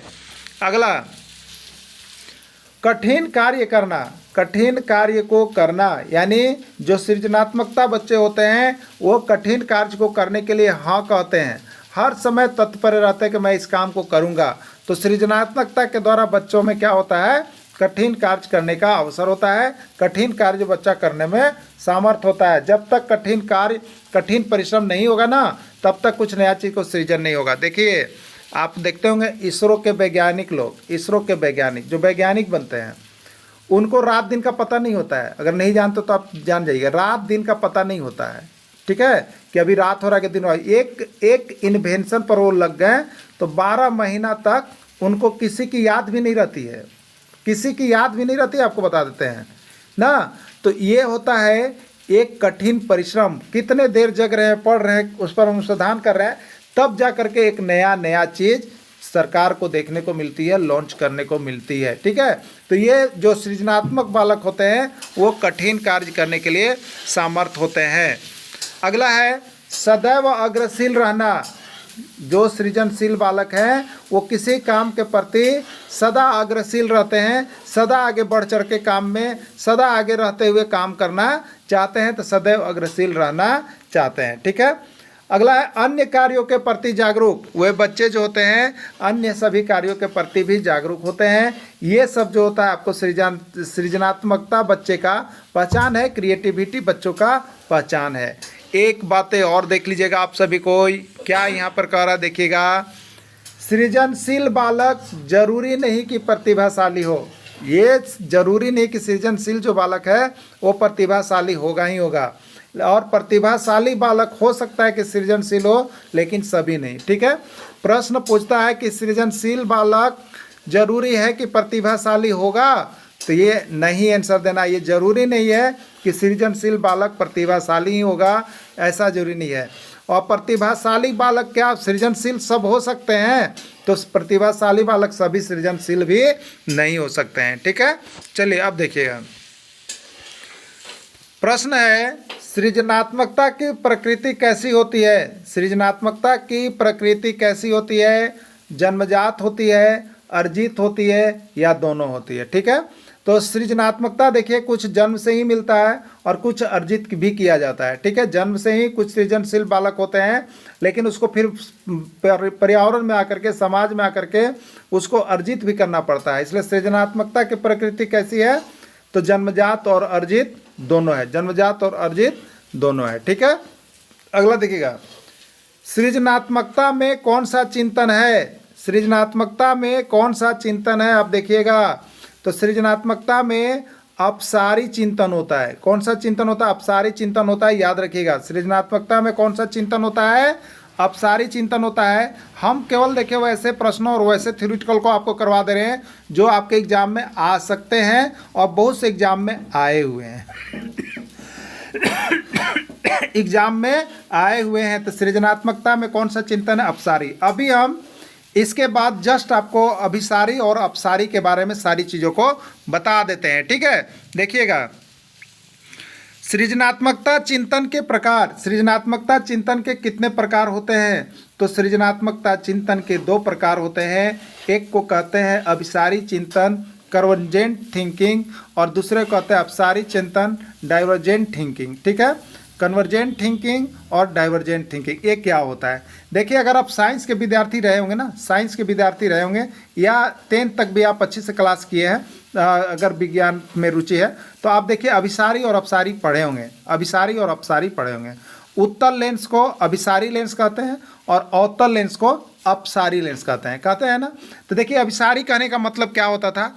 तो अभिसारी कहने का मतलब होता था कि जब हम लेंस लेंगे, उत्तल लेंस, तो इसमें जो भी किरण हम पास कराएंगे ना, सभी का मुख्य बिंदु एक ही होगा, सभी का मुख्य बिंदु एक ही जगह पर मिलेगा। ठीक है, तो वही चीज़ देखिए अपसारी चिंतन का होता है। अपसारी चिंतन का होता है, क्या होता है कि जब बालक सारा ध्यान केवल एक ही चीज़ पर केंद्रित कर देता है, जब बालक सारा ध्यान किसी एक ही चीज़ पर केंद्रित कर देता है काम करने के लिए, तो उसको हम लोग कहते हैं अभिसारी चिंतन। पूछता है कि बालक ने सारा काम एक ही बिंदु पर ध्यान रख करके किया है, यह कौन सा चिंतन है? तो एक ही बिंदु पर रख के करेगा तो अभिसारी चिंतन होगा। क्योंकि यहाँ पर हमने फिगर भी आपको दिखा दिया इस तरह का। देखिए, ये सभी बिंदु कहाँ है? वो है, तो इसी पर जाकर टिका हुआ, इसी पर, तो ये अभिसारी चिंतन होता है। और अपसारी में क्या होता है कि बालक जो कार्य कर रहा होता है उसका दिशा अलग अलग होता है, कभी ये सोचता है, कभी वो सोचता है, कभी वो सोचता है, नहीं, विभिन्न प्रकार की सोच होती है। तो आप देखिएगा अवतल लेंस को अपसारी लेंस कहते हैं क्योंकि इसमें करने फैलती है। ठीक है, तो ये अभिसारी चिंतन, अपसारी चिंतन होता है। ठीक है, देखिए यहाँ पर नोट्स हमने बना दिया, आप देख लीजिएगा इसे। अभिसारी चिंतन, कन्वर्जेंट थिंकिंग, केवल एक ही बिंदु पर केंद्रित होकर, केवल एक ही बिंदु, आपका सोच जो है एक ही केवल रखना है कि अगर हमें आईएएस बनना है तो आईएएस, अगर हमें पुलिस बनना है तो पुलिस, अगर हमें शिक्षक बनना है तो शिक्षक, अगर हमें इंजीनियर बनना है तो इंजीनियर, एक ही बिंदु केवल है, तो वो होता है अभिसारी चिंतन। ठीक है, तो केवल एक ही बिंदु पर केंद्रित होकर चिंतन करना अभिसारी चिंतन कहलाता है। इसमें अधिक विकल्प और विचार का कोई स्थान नहीं होता। ठीक है, और उत्तल लेंस का हमने यहाँ पर उदाहरण दिया है। देखिए, सभी किरण कहाँ हो रही है? सभी किरण देखिए जा रही जरूर, लेकिन एक ही बिंदु ओ पर आकर के मिल रही है, ये अभिसारी ये चिंतन है। ठीक है, क्योंकि सभी किरण एक ही बिंदु पर मिलते हैं। उसी तरह आपके दिमाग के जितने बल्ब हैं सब केवल एक ही काम पर यदि लगे हुए हैं तो वो अभिसारी चिंतन होता है। ठीक है, और यह काम बहुत आगे बढ़ता है। नेक्स्ट देखिएगा, अपसारी चिंतन, डाइवर्जेंट थिंकिंग। ठीक है, डाइवर्जेंट थिंकिंग आपको यहाँ पर है। अभिसारी चिंतन, जब किसी बालक को चिंतन के अनेक विकल्प और विचारों का अलग अलग दिशा में फैलने का अवसर दिया जाता है तो उसे अपसारी चिंतन कहते हैं। जैसे बालक को विभिन्न दिशा में, राजनीति के भी दिशा में है, पढ़ाई की भी दिशा में है, पुलिस की भी दिशा में है, समाजीकरण की भी दिशा में है, तो ये अलग अलग रूपों में सभी दिशाओं में जब यह फैल रहा है तो उसको हम लोग अपसारी चिंतन कहते हैं। क्या कहते हैं? अपसारी चिंतन कहते हैं, क्योंकि अवतल लेंस में देखिए किरणें एक जगह मिलने के बाद ये अलग अलग दिशाओं में फैलती है। उसी तरह बच्चा का दिमाग अगर अलग अलग दिशाओं में फैल रहा है तो वो भी सृजनात्मकता है, लेकिन वो अपसारी चिंतन है। कैसा चिंतन है? अपसारी चिंतन है। ठीक है, देखिए इसमें लिखा हुआ है, इसमें प्रकाश जो है एक ही दिशा में केंद्रित नहीं होती है बल्कि अलग अलग दिशाओं में फैलते हैं। उसी प्रकार बालक अगर चिंतन सभी दिशाओं में कर रहा हो, एक बिंदु पर केंद्रित होकर नहीं कर रहा हो, तो वैसे चिंतन को अपसारी चिंतन कहा जाता है। ठीक है, तो अभिसारी और अपसारी आप देख लिए, क्लियर हो गया होगा। देखिए बहुत ही अच्छा, आप सभी को यहाँ कर जुड़ करके तैयारी कर रहे हैं, तो और अपने मित्रों को भी जोड़िए और जितना हो सके वीडियो को शेयर कीजिए। ठीक है, क्योंकि देखिए आपके लिए यहाँ पर हम हैंड रिटन नोट्स डेली बनाते हैं। डेली आपको PDF और साथ में उसका वीडियो और क्लास करने की सुविधा, साथ में बात करने की सुविधा आपको सिर्फ और सिर्फ PDF की ही कीमत पर 500 रुपये में ही सारी कुछ दी जा रही है। तो इसलिए आप अभी के अभी अवश्य जुड़ जाइए और अपने इष्ट मित्रों को भी बताने का अवश्य प्रयास कीजिएगा। आज शपथ लीजिए और 5 लोगों को जोड़ देना है जितना जल्द हो सके। ठीक है, देखिए सृजनशीलता के तत्व, सृजनशीलता के कितने तत्व हैं? तो याद रखिएगा, ये पूछता है सृजनशीलता के कितने तत्व हैं। याद रखिएगा, ये प्रश्न आया हुआ है। तो सृजनशीलता के 4 तत्व होते हैं। सृजनशीलता में कितने तत्व होते हैं? 4 तत्व होते हैं। यानी जो सृजनशील बालक होते हैं, जो सृजनशील व्यक्ति होते हैं, उसमें कौन कौन सा एलिमेंट कार्य कर रहा होता है? तो देखिए पहला है प्रवाह, फ्लुएंसी। उनमें जो होती है बात करने की बहुत ही फ्लुएंसी होती है, वे धारा प्रवाह किसी चीज़ को प्रकट करते हैं, वो फ्लुएंसी हो गई आपको। ठीक है, और इस सृजनशीलता के 4 प्रमुख तत्व किसके अनुसार ये बताया गया है? टोरेंस के अनुसार बताया गया है। किसके अनुसार बताया गया है? टोरेंस के अनुसार बताया गया है सृजनशीलता के 4 प्रमुख तत्व। ठीक है, तो पहला हो गया प्रवाह, फ्लुएंसी। दूसरा हो गया विविधता, यानी इस बच्चे में अन्य बच्चों के अपेक्षा विविधता, माने विभिन्न प्रकार के कार्य करने की शक्ति होती है। वो फ्लेक्सिबिलिटी होते हैं, विभिन्न प्रकार के कार्य करते हैं, वो दूसरे से विभिन्न होते हैं और हर एक प्रकार से कार्य कर पाते हैं। ठीक है, और मौलिकता, उनमें नवीनता का गुण होता है, जिसके कारण मौलिक चीज़ों को नई चीज़ों में बनाने का प्रयास करते रहते हैं। विस्तारण, देखिए एलेबोरेशन हो गया।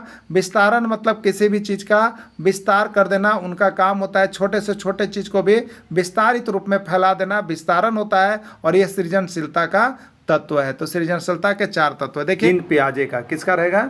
जीन पियाजे का एक प्रश्न आपका हो सकता है। तो जीन पियाजे के अनुसार देखिए यहाँ पर बालक के विकास की अवस्थाएं तो एक दे दिया गया, लेकिन इसमें विकास की अवस्थाएं जो बालक का है उसमें जीन पियाजे के अनुसार भी पूछा जाता है।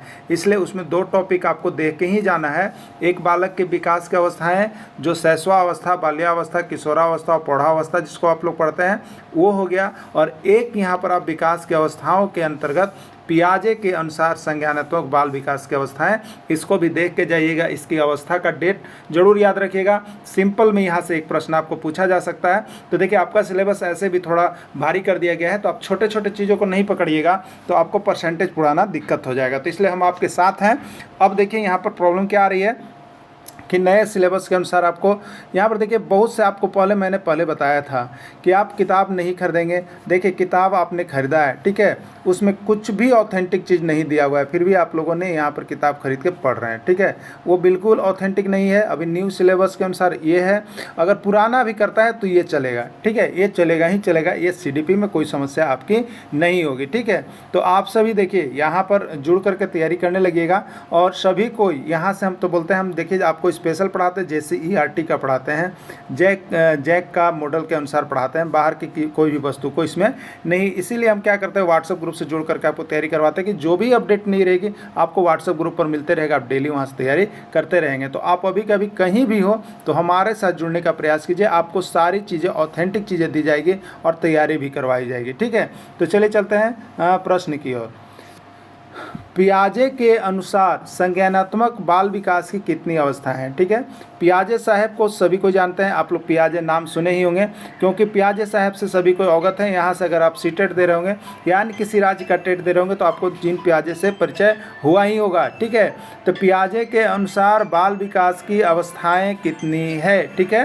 तो देखिए पियाजे साहब ने बच्चा का जो ज्ञान होता है, विज्ञान होता है, उनके विकास की अवस्थाएं, संज्ञानात्मक विकास की अवस्थाएं, बाल विकास की अवस्थाओं से संबंधित सिद्धांत दिया, ठीक है। तो पियाजे के अनुसार संज्ञानात्मक बाल विकास की कितनी अवस्थाएं हैं, 3, 4, 5 या 6। तो पियाजे के अनुसार बाल विकास के यहाँ पर जो है 4 अवस्थाएं हैं। कौन है? 4 अवस्थाएं हैं। या 4 अवस्था का सिद्धांत किसने दिया? 4 अवस्था का सिद्धांत किसने दिया? तो पियाजे साहब ने दिया, ठीक है। ये दोनों प्रश्न आए हुए हैं और यह प्रश्न आपका ज़्यादा करके आप देखिएगा तो ये सीटेट का प्रश्न होता है और यूपी टेट में भी पूछा, बिहार टेट में भी पूछा और यहाँ पर झारखंड टेट में भी पूछा, ठीक है। तो ये एकदम देख लेना है।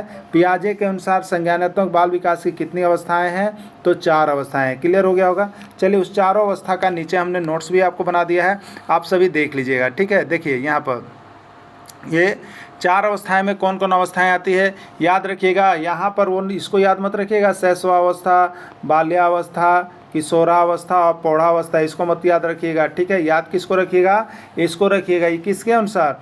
तो ये भी विकास की अवस्थाएं हैं, लेकिन किसके अनुसार है ये? तो जीन पियाजे, जीन पियाजे। तो ये जीन पियाजे नाम देगा तभी इसको याद करना है, जीन पियाजे के अनुसार, ठीक है।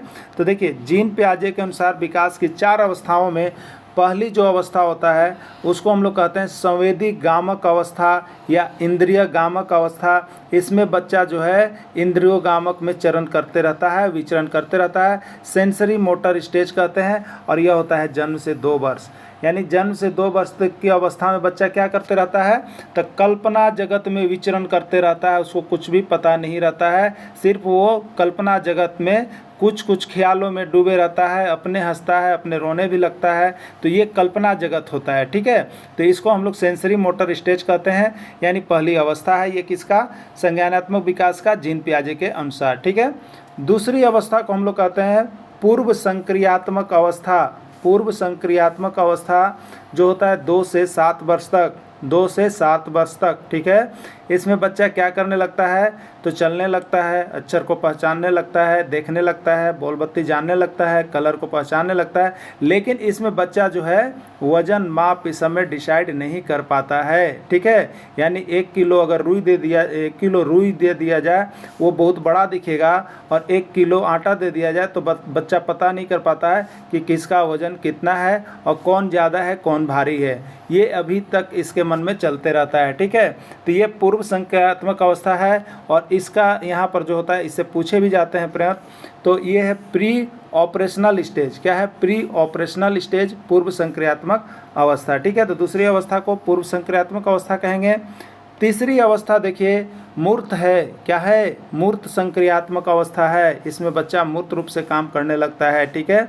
यह है 7 से 11 वर्ष तक। क्या है? 7 से 11 वर्ष तक, जिसको हम लोग कंक्रीट ऑपरेशनल के नाम से जानते हैं। मूर्त संक्रियात्मक अवस्था, कंक्रीट ऑपरेशनल। अगला देखिएगा अमूर्त। अगला देखिएगा अमूर्त या औपचारिक संक्रियात्मक अवस्था। याद रखिएगा अ से अमूर्त, अ में वही मंत्रा चलेंगे तो औपचारिक संक्रियात्मक अवस्था, ठीक है। तो देखिए यहाँ पर ये 4 अवस्थाएं हैं, ये 11 से ऊपर है। तो आपको सबसे पहला चीज़ तो देखिए यहाँ पर शैशवावस्था, बाल्यावस्था, इसका भी डेट याद रखना है, ठीक है। हम लोग क्या करते हैं, इसको ऐसे कहते हैं 1 से 6 चलेंगे, यहाँ पर फिर 6 से 12 चलेंगे, फिर 12 से 18 चलेंगे, फिर 18 से ऊपर। तो देखिए उसमें 6 का पहाड़ा पढ़ते रहते हैं हम लोग, किसमें? जिसमें बाल विकास की अवस्थाएं की जो 4 वो है, शैशवावस्था, बाल्यावस्था, किशोरावस्था। तो 6 का पहाड़ा पढ़ते चलिएगा, वो हो गया, ठीक है। और इसमें कितना है तो देखिए इसमें आपको बताया गया, क्या बताया गया? पहला है 0 से 2 वर्ष, फिर 2 से 7 वर्ष, फिर 7 से 11 वर्ष और फिर 11 से ऊपर। तो 2 के बाद 5, 5 के बाद 4, यानी ये क्या चल रहा है? ये रीजनिंग है। 2 के बाद 5 जुटा, 5 के बाद 4 जुटा, ठीक है। तो इस तरह से यहाँ पर आप देखिएगा तो आपको पियाजे की जो अवस्था है वो आपको पूरा एक के पूरा याद रखना ही है। नहीं रखिएगा तो यहाँ से एक प्रश्न आपका छूट जा सकता है, ठीक है। चलिए अगला देखिएगा। पियाजे की प्रथम अवस्था किस नाम से जानी जाती है? पियाजे की प्रथम अवस्था किस नाम से जानी जाती है? पूर्व संक्रियात्मक अवस्था, मूर्त संक्रियात्मक अवस्था, औपचारिक संक्रियात्मक अवस्था, संवेदी गामक अवस्था। ठीक है, अभी आपने देखा क्या हमने बोला था, पहला है संवेदी गामक अवस्था या इंद्रियगामिक अवस्था, दूसरा है पूर्व संक्रियात्मक अवस्था, उसके बाद है मूर्त और उसके बाद है अमूर्त। बस यही चीज़ को याद रखना है। ठीक है, मूर्त और अमूर्त और संवेदी। तो पहला अवस्था संवेदी अवस्था है। संवेदी किस में ऑप्शन दिया गया है, आपका डी में ऑप्शन है, इसलिए डी इसका राइट आंसर होगा। कितना सही हो रहा है आप सभी बताते चलिएगा, अपना भी यहाँ पर तैयारी करते चलिएगा। ठीक है, देखिए यहाँ पर नोट्स बना हुआ है आपको कि संवेदी गामक को संवेदी पेशीय या इंद्रिय गामक या इंद्रिय पेशीय अवस्था भी कहा जाता है। याद रखिएगा, कभी कभी संवेदी नहीं दे करके आपको इंद्रिय गामक या इंद्रिय पेशीय भी नाम लिख देता है। देखिए नाम चेंज करने में बहुत ही तेज होते हैं, जिससे आपको क्या होगा, कन्फ्यूज हो कि अब संवेदी तो है ही नहीं, किसको मारे। तो संवेदी नहीं है तो इंद्रिय दिया हुआ रहेगा, क्या दिया हुआ रहेगा, इंद्रिय, और गामक साथ में लगा हुआ रहेगा या पेशीय लगा हुआ रहेगा। ठीक है, तो ये सभी उसी के अंतर्गत आते हैं, सेंसरी मोटर स्टेज ना। लेकिन इंग्लिश का वर्ड चेंज नहीं रहेगा, सेंसरी मोटर स्टेज, इसलिए इंग्लिश वाला में ज़्यादा अच्छा होता है कि नाम एक ही रहता है, लेकिन हिंदी में नाम बहुत ज़्यादा होते हैं जो कभी कभी कन्फ्यूजन भी कर देते हैं, इसलिए कभी कभी इंग्लिश का भी ऑप्शन याद रखिएगा। चलिए नेक्स्ट प्रश्न है, पियाजे के अनुसार 7 से 11 वर्ष की अवस्था कहलाती है। आपसे पूछा जा रहा है कि जो पियाजे हैं, पियाजे के अनुसार जो है 7 से 11 वर्ष की अवस्था क्या कहलाती है। ठीक है, तो देखिए अभी हमने बताया था, क्या बताया था आपको, पहला है जीरो, पहला क्या है आपका 0 से 2, पहला क्या है आपका 0 से 2 है, पहला 0 से 2 था, फिर 2 से 7 था, फिर क्या था 7 से 11 और फिर था 11 से ऊपर। तो ये 0 से 2 सेंसरी मोटर स्टेज था आपका, जिसको हम लोग संवेदी गामक कह रहे थे।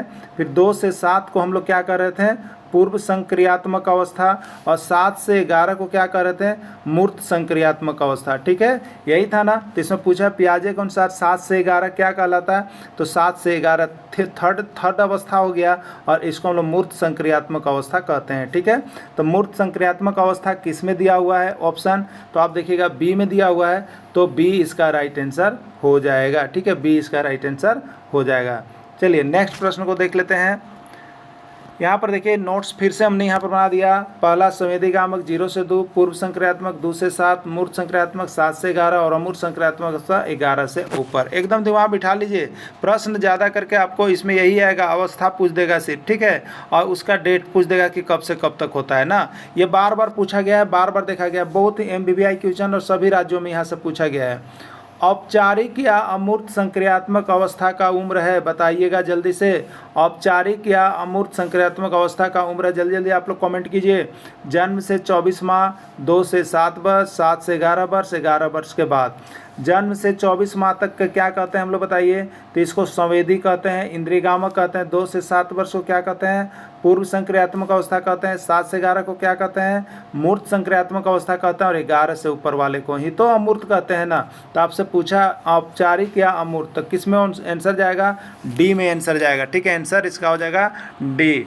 चलिए नेक्स्ट बस देखिएगा, नेक्स्ट बालक का वृद्धि एवं विकास, बालक का वृद्धि एवं विकास का ये टॉपिक चल रहा है आपका।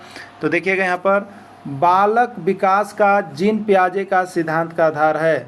बालक का विकास का जो है, बालक का जो विकास, उसमें जीन पियाजे के सिद्धांत का क्या आधार है, जीन पियाजे ने बालक के विकास के लिए क्या सिद्धांत को आधार बनाया है, मनोविश्लेषणात्मक, नैतिक, मनोसामाजिक या संज्ञानात्मक। ठीक है, तो यहाँ पर जीन पियाजे ने जो बालक के विकास का सिद्धांत बनाया है वो संज्ञानात्मक विकास का सिद्धांत है। किसका है, संज्ञानात्मक विकास का सिद्धांत को अपनाया है। याद रखिएगा संज्ञानात्मक विकास। चलिए और कौन कौन से दिए हैं इसको भी हम यहाँ पर आपको दिखला देते हैं। तो देखिए यहाँ पर मनोविश्लेषण सिद्धांत था ना, मनोविश्लेषण सिद्धांत किसने दिया, सिगमंड फ्राइड ने दिया है। नैतिक विकास का सिद्धांत किसने दिया है, कोहल वर्ग ने दिया है। मनोसामाजिक विकास का सिद्धांत किसने दिया है, एरिक्सन ने दिया है। और संज्ञानात्मक विकास का सिद्धांत किसने दिया, जीन पियाजे ने दिया। देखिए आपको ये भी पूछा गया कि नैतिक विकास का सिद्धांत किसने दिया, तो ये कोहल वर्ग ने दिया है। ठीक है, चलिए अगला देखिएगा, संज्ञानात्मक विकास का पिता किससे कहा जाता है, संज्ञानात्मक विकास का पिता किससे कहा जाता है, स्टैनली हॉल, प्रियर, पियाजे या वाटसन किसको कहा जाता है संज्ञानात्मक विकास का पिता। ठीक है, तो संज्ञानात्मक विकास का पिता किसको कहा जाता है, अभी आप लोग देख रहे थे, वो जीन पियाजे साहब को कहा जाता है। किसको कहा जाता है, जीन पियाजे साहब को संज्ञानात्मक विकास का पिता कहा जाता है। तो जीन पियाजे को देख ही लेना है और इसकी अवस्था को सिर्फ याद कर लेना है। सिंपल यहाँ से यही प्रश्न निकल के बार बार आते रहते हैं। ठीक है, चलिए अगला देखिएगा, निर्जीव वस्तुओं का सजीव गुण, निर्जीव वस्तुओं का सजीव गुण देने वाले प्रकृति का पियाजे ने क्या नाम दिया। ठीक है, निर्जीव वस्तुएं हैं लेकिन उसको प्रकृति में सजीव गुण देने वाले प्रकृति का पियाजे ने क्या नाम दिया, कल्पना, केंद्रीकरण, सजीव चिंतन या वस्तु स्थैर्य। ठीक है, तो देखिए निर्जीव वस्तुओं का जो सजीव गुण देगा वो आपका कहलाएगा सजीव चिंतन। क्या कहलाएगा आपका, सजीव चिंतन के नाम से यहाँ पर जीन पियाजे साहब ने उसका नाम दिया है कि सजीव की उसमें सोच है, इसलिए सजीव चिंतन इसको कहा जाएगा।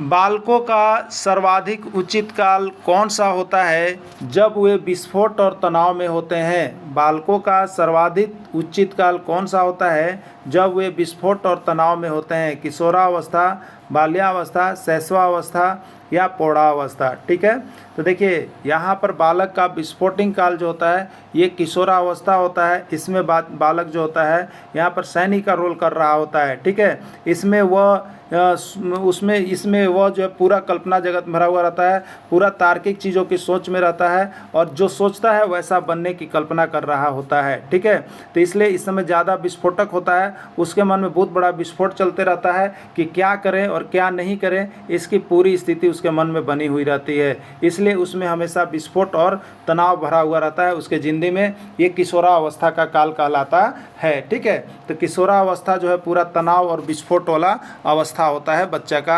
उस समय बच्चा कुछ कर गुजरने के लिए सोचता है और जो बच्चा जैसा सोच लेता है वह वैसा करके दिखला भी देता है। ठीक है, तो देखिए यहाँ पर किसने कहा था वो हमने लिख दिया है। स्टैनले हॉल ने कहा था कि बच्चा किशोरावस्था में विस्फोट और तनाव की स्थिति में रहता है। स्टैनले हॉल ने कहा था कि बच्चा किशोरावस्था में विस्फोट और तनाव की स्थिति में रहता है।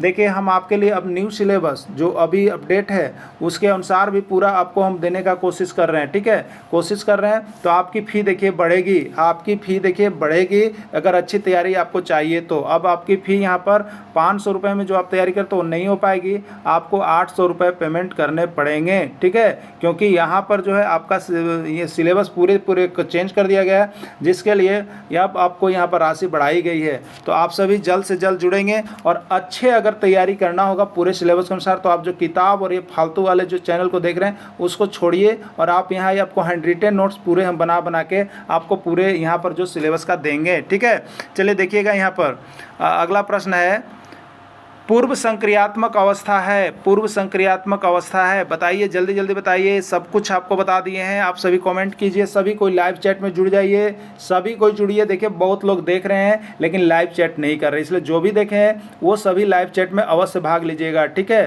तो पूर्व संक्रियात्मक अवस्था है जन्म से 24 माह, 2 से 7 वर्ष, 7 से 11 वर्ष, 11 वर्ष के बाद। और देखिए जितने लोग वीडियो को देखते हैं ना, लाइक बटन अवश्य दबा दिया कीजिए जिससे अन्य लोगों के पास पहुंच सके। ठीक है, तो देखने के बाद आपको अच्छा लगता है तो लाइक बटन दबा के जरूर वीडियो को शेयर कीजिए जिससे अन्य भाइयों को, अन्य बहनों माताएं को सभी के पास पहुँच सके और उनका यहाँ पर जेटेट निकल सके। क्योंकि आपको हैंड रिटेन नोट्स जो कि हर दिन हम आपके लिए यहाँ पर मेहनत कर करके आपको कड़ी मेहनत के बाद देते हैं और आपको सिलेबस तो यहाँ तो चेंज हुआ उसके बाद और भी कड़ी मेहनत के बाद आपके पास पहुंच रहा है। तो आप सभी इसको जितना सीधा हो सके शेयर हो सके कर सके और सभी के पास यहां पर इसको पहुंचा सके।